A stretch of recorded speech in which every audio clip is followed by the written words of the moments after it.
Right BC. Is it visible now? Yes, sir. Visible. Simulation in anesthesia training.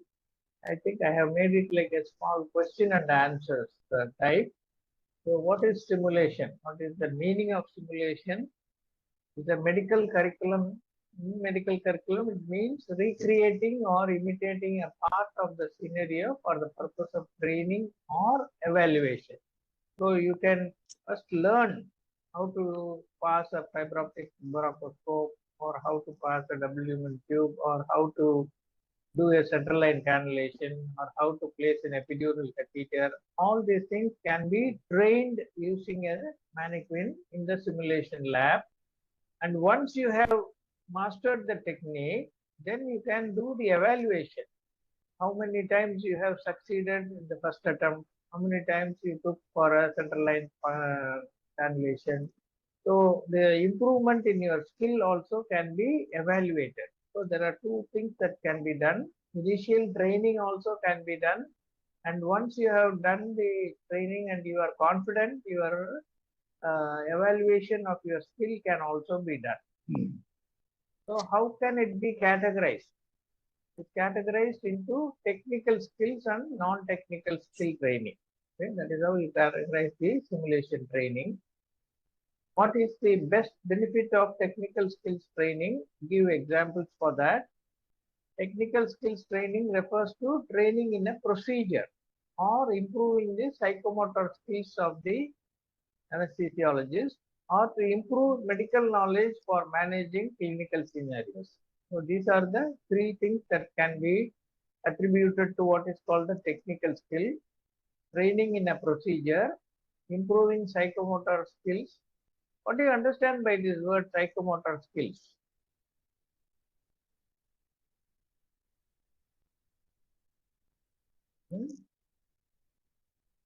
Can anyone answer that? Just reading this word alone is not it. I see Anish's name. Anish, can you answer what is the psychomotor skill? Or Bindu, what is there?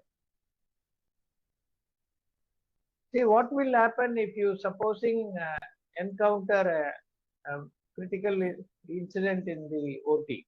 For example, you are not able to intubate a patient. You are starting in GA.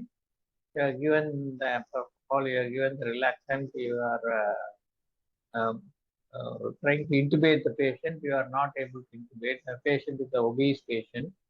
And after that, you put the mask and try to oxygenate the patient. Patient is desaturating. So in that situation, what will be your reaction to that? Will you be a little nervous? Yes, sir. Yes, sir. Naturally, anybody, your adrenaline will shoot up. Your heart rate will go because you don't want to cause any harm to the patient.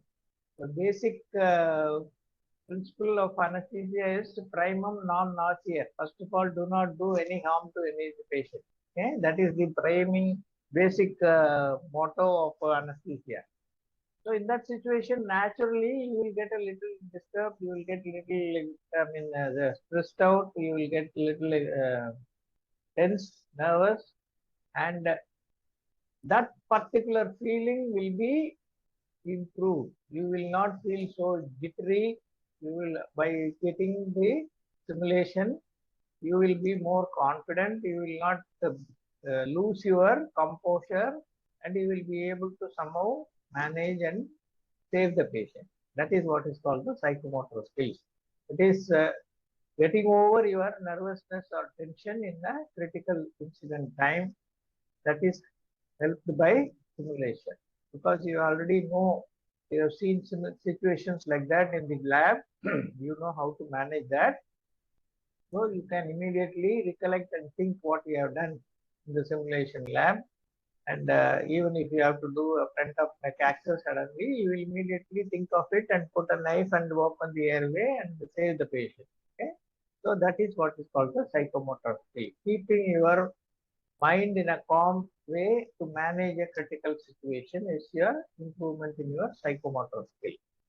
and improve medical knowledge for managing clinical scenarios. This is also a technical skill.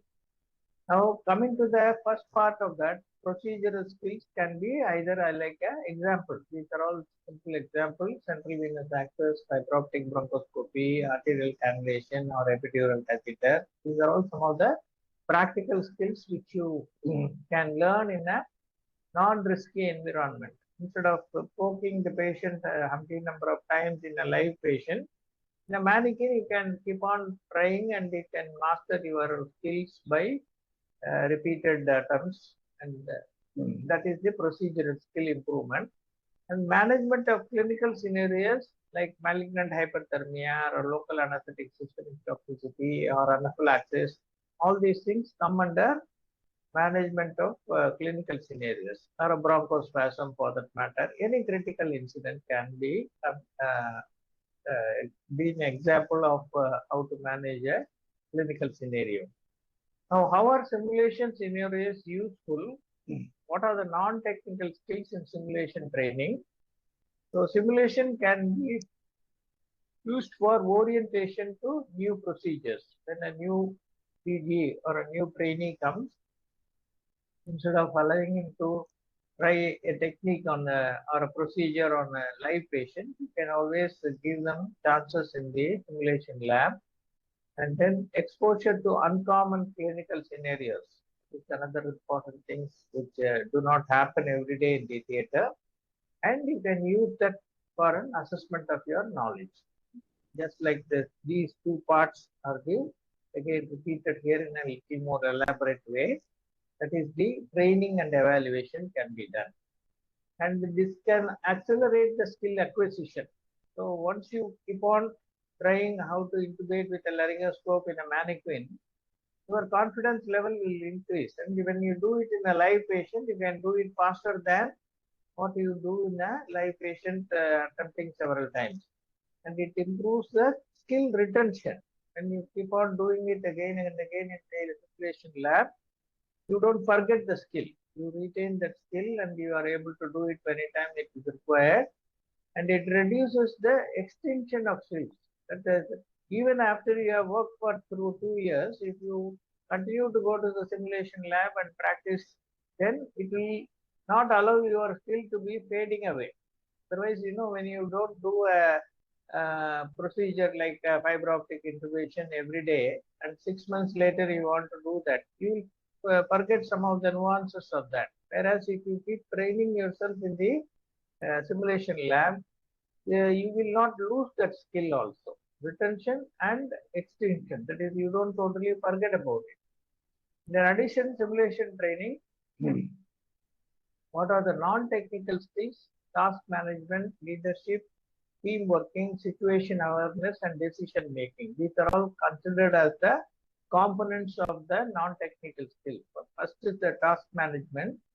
Then you should acquire leadership qualities to assign work to the field people and be aware of the situation and take the final decision. You should be the decision-making authority as to who should do the CPR, who should be doing the drug loading, who should be doing the ventilation. Everything can be decided by the team leader only. And the non-technical skills are vital for emergency or crisis situation. Okay? So the people who are involved, there is another name for this non-technical skills. What is CRM? Crisis resource management. Resource management is also part of this or another form of non-technical skills. Okay? So that is another theory question that is sometimes asked is CRM, crisis resource management. So which is more or less similar to this. How do you manage a crisis? How do you utilize the persons that are available? What will you do when you are short of hands? All that is considered in the CRM, crisis resource management, which is also similar to the non-technical skills. So the simulation helps you in technical as well as non-technical simulation training. What are the components of simulation training? That can consist of 3 components. One is initial briefing, second is the actual experience, and third is the debriefing. So before you allow a person to, for example, you want to teach a person about passing an epidural catheter for labor analgesia, then you must first of all ask the person whether he knows the anatomical landmarks, how to identify which space he wants to thread the catheter, whether it is L2 or L3, identify what is Tappier's line, whether you want to do it in the sitting position or in the lateral position, what are the advantages of sitting and lateral. All these things can be discussed initially. And then once, how do you identify the epidural space, whether it is by hanging drop technique or by loss of resistance to air. And once you have identified the space, how do you confirm that it is in the space only? And when you thread the catheter, how much of length the catheter should be inside. All these things should be discussed before allowing the trainee to do the procedure, even in the mannequin. Okay, so that this is called the initial briefing to see whether they have read about it, they have some knowledge about it, instead of blindly giving them the tufe needle and then asking them to go ahead and do the procedure. You must see whether the person has learned the theoretical aspects of all the procedures that they want to know, do as a. So that is called the initial briefing.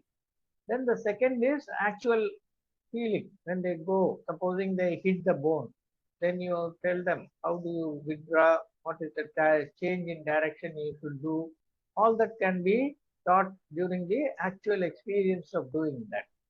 And finally, when he has done that and he threads the catheter, and supposing the drug is not going after you thread the catheter, you must know why it is not gone. Or there is some, the mannequins nowadays, can also give you a feeling that some blood is pouring out. Some colored liquid can come out, and red colored liquid can come out to indicate that you have entered a vein and there is a damage, or there is a bleeding from that epidural space. So all that can be discussed during the debriefing. Why it has happened, how it has happened.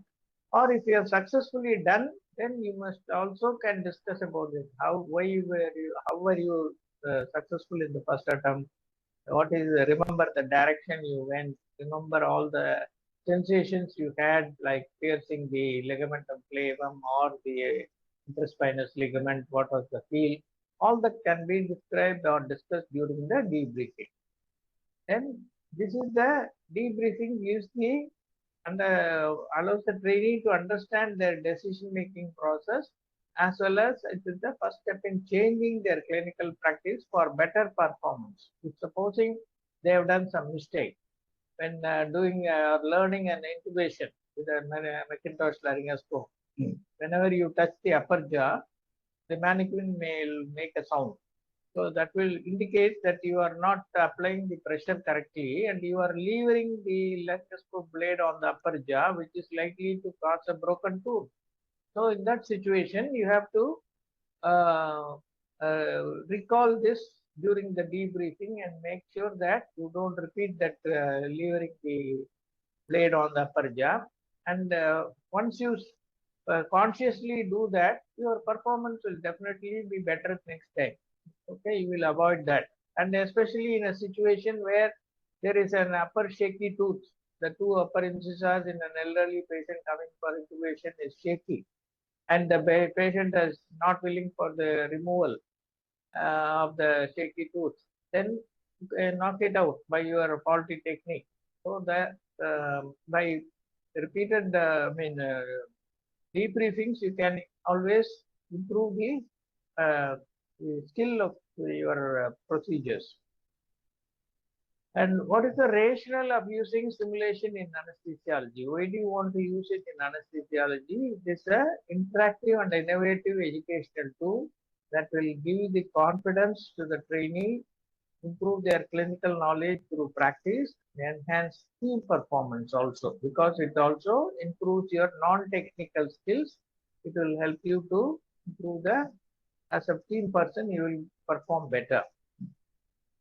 And anesthesiology is a hands-on specialty, unlike other medical specialties, where, for example, a general physician, all he has to do is put a stethoscope and auscultate for the heart sound and breath sounds.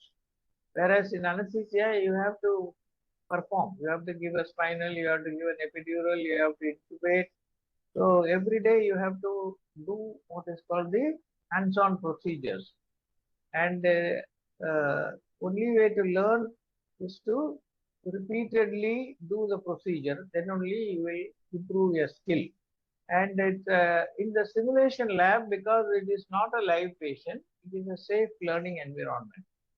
And the students can be taught enough practice in that, and their obtaining the skill can be evaluated by repeated assessment without putting a real patient at risk. This is the biggest advantage of simulation.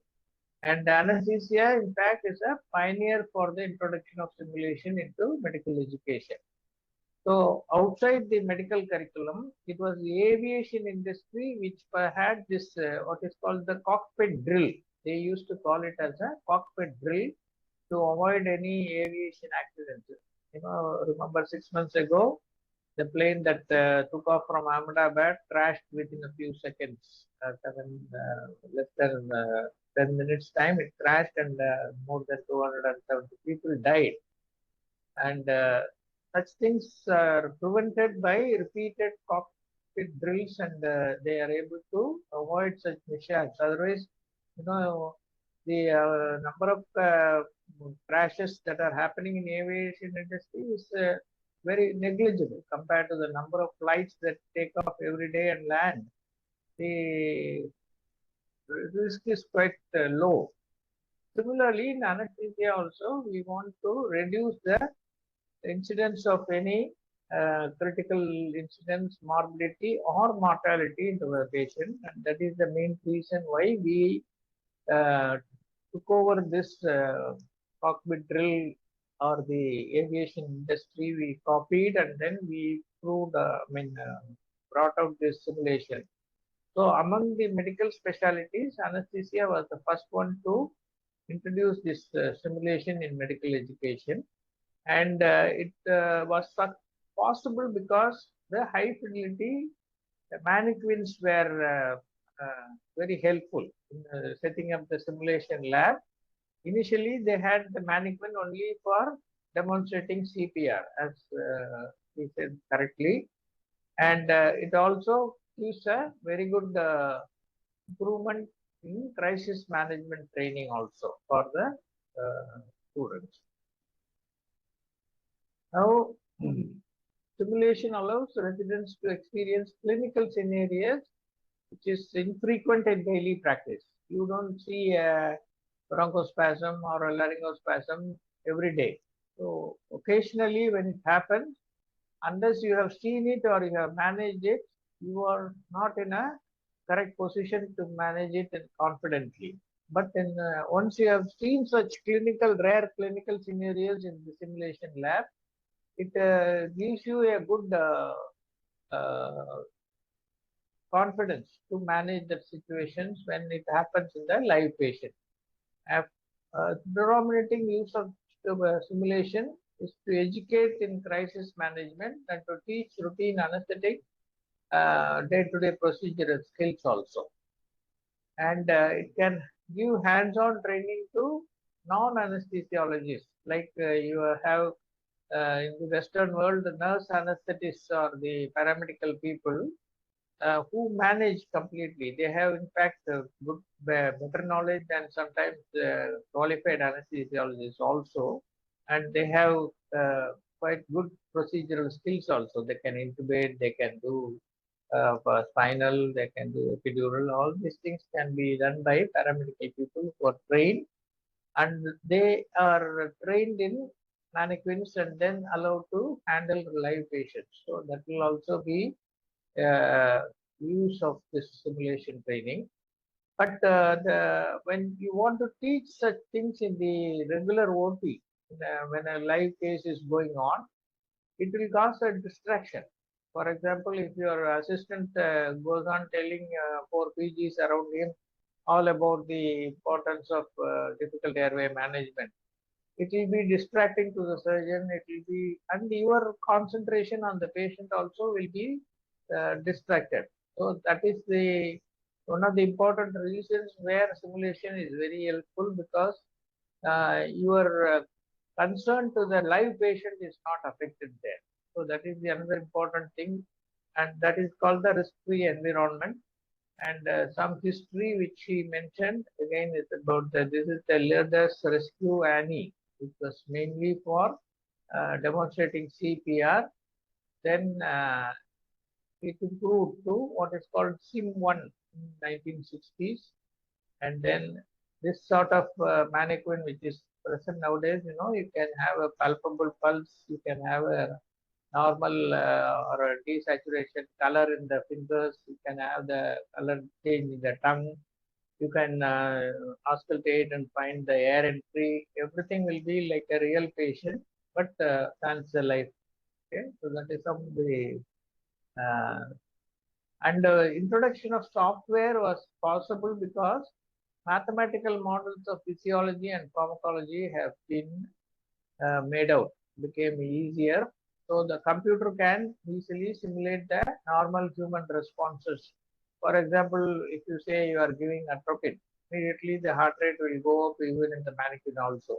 Or you give adrenaline, the heart rate will go up, and sometimes you can even simulate an arrhythmia, tachycardia, ventricular tachycardia. Everything can be simulated in the high fidelity mannequins that are available.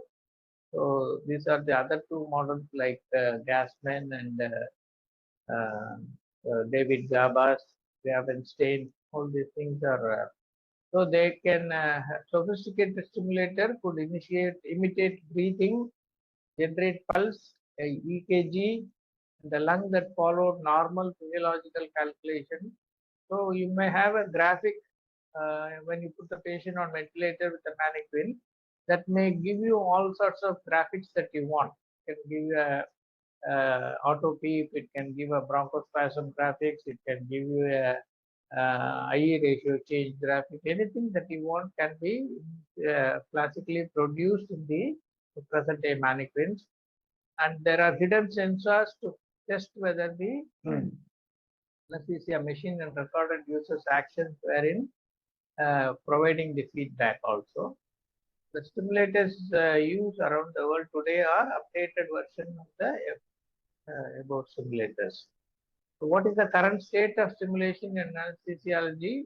It is used as a mode of interaction, or it can be used for physiological model use, and there teach predominantly psychomotor skills and cognitive skills. And what are the uses of simulation in various departments? One, it can be for airway management with fiber optic intubation, or when you have limited experience in real patient, and it can be useful in regional anesthesia, especially when you want to do an epidural in an obese patient.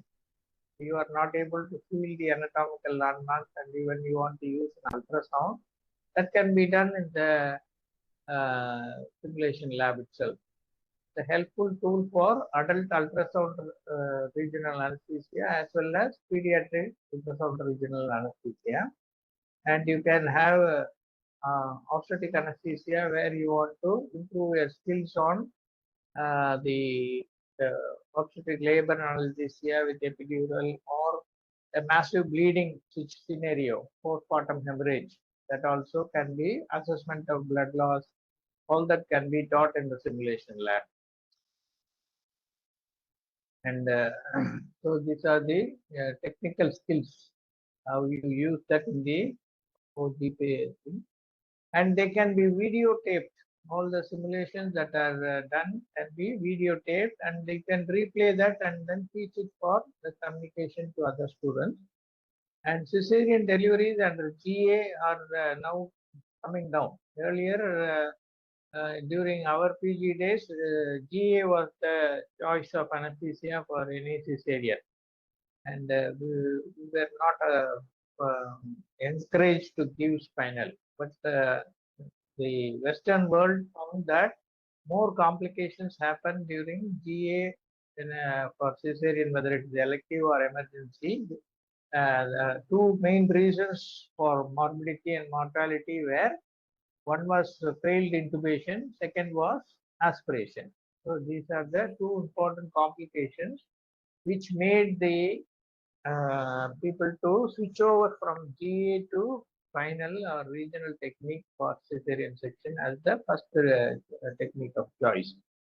So because of lack of training in giving GA for pregnant women, simulation labs come handy in giving you that required training. And in cardiothoracic anesthesia, you have to learn the skills in a short form. In your 3 years training, probably, if you are posted to cardiothoracic only for 1 month, your experience in putting an arterial line or a central line will be restricted to that period. After that, you have to improve that skill by trying to do that in other cases where it is indicated. Whereas in the simulation lab, you can do it any number of times repeatedly, which will hone your skills in doing it in the live patient. So learn the skills at a shorter period of time in the simulation lab. I mean, you are forced to do that in the shorter period of time if there is no simulation lab. And the management of complex cases also can be learned in a less stress environment. And another important thing nowadays, the transesophageal echocardiography is being widely used in many centers. So that training also can be learned from the simulation lab. And teaching non-technical skills can be very useful. And the simulation is videotaped and used in the debriefing session to indicate where people went wrong without very harsh comments or anything. You can improve the team's performance and success rate. And it can also be training most increase only not on self-reported confidence and clinical performance of the trainee themselves. They can do that.